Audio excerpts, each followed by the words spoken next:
యాడనుండ వచ్చిన వీడ వీడ వేసిన యాడనుండ వచ్చిన వీడ వీడ వేసిన కుమారుడు బొమ్మలో గుడ్డి ఎంత పెట్టుకుంటా కుమారుడు బొమ్మలో గుడ్డి ఎంత పెట్టుకుంటా బిడ్డ అసెంబ్లీలో మీరే హైకోర్టులో మీరే ఏడవైన మీరే ఆఖరికి ఉత్సవోష దగ్గర కూడా కుర్చీ వేసుకొని కూర్చుంటారా నీ అన్న కాకుండా అని అన్న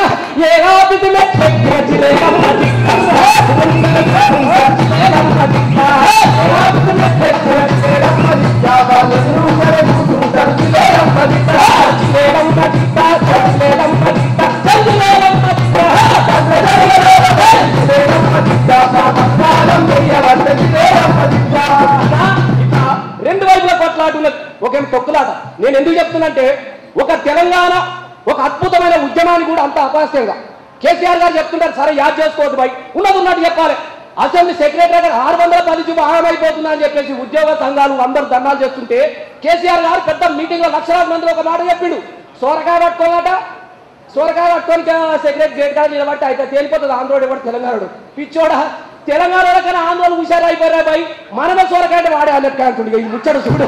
ఆయన 610 జీవోలు సోరకాయ అన్నాడేమో ఆంధ్రోడు అన్నట్టు అన్నాడు తెలంగాణ అయిపోయి 610 జీవో అందరు నవ్వబట్టి ఏంది భయ్ ఉద్యమం ఎటువైపు వెళ్తుంది.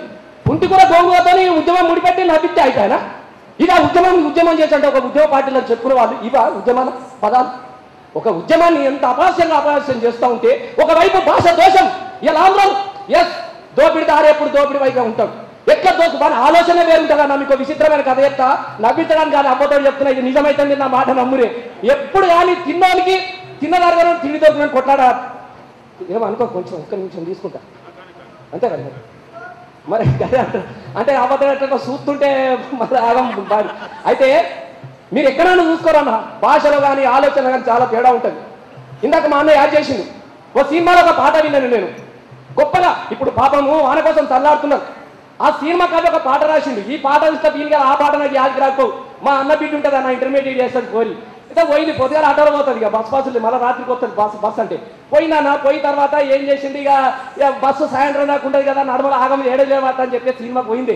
ఈ పిల్ల మొదలు పోయినా మంచిగుండు పాపం సీకట్లో పోయింది తనగానే పున్ కూడా పోయి కుర్చీ కాంటే కూలబడ్డది. ఈ కోరిక ఊసుండు సినిమాల పాట వాడు. ఆ పాట ఏ పాటనే అన్న ఎన్నాళ్ళ గుర్తొచ్చావేవానా నువ్వు వస్తానంటే నేను ఆంధ్ర కవి రాసిండు. ఎందుకు వద్దంటాడు వాడు వస్తా అంటే పడ్డసీడు పడ్డానికి ఆంధ్రకవి ఇస్తాడు కదా వానికి వానే కాడ వానికి ఆలోచన చూడు కవి.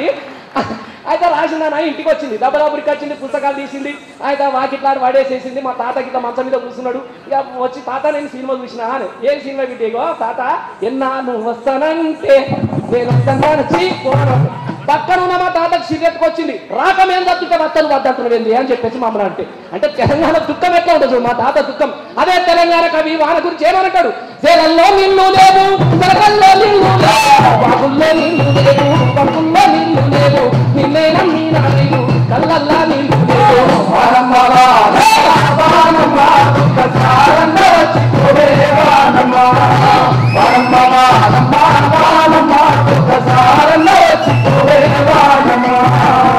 ఇది కవి దుఃఖం.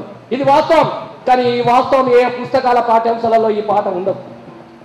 ఏ పాఠ్య పుస్తకాలలో రాసినటువంటి కవి పేరు ఉండదు. ఇలా ఏ అవార్డు దీనికి రావు. కానీ ప్రజలకు అవార్డులు ఇవన్నీ ఇవి ప్రజల పాటలు. ఈ ప్రజల పాటల వైపు ఇలా అక్క యాడ్ చేసింది కాబట్టి నేను చెప్తున్నా ఏ పాఠ్య పుస్తకాలలో కాబట్టి తెలంగాణ కవి కానీ తెలంగాణ పాట కానీ ఎక్కదు. వాళ్ళ ఆలోచనలు అంతా అటువైపు ఉంటాయి. కాబట్టి ఇది చెప్పుకుంటే పోతే చాలా ఉంటాయి ఉద్యమాలు చాలా ఉంటాయి. సమయం కూడా లేదు కాబట్టి ఎంతోమంది వీరులు తన రక్తాలను దారిపోసారు. అమరత్వం కడు రమణీయమైనదని చెప్పేసిండు.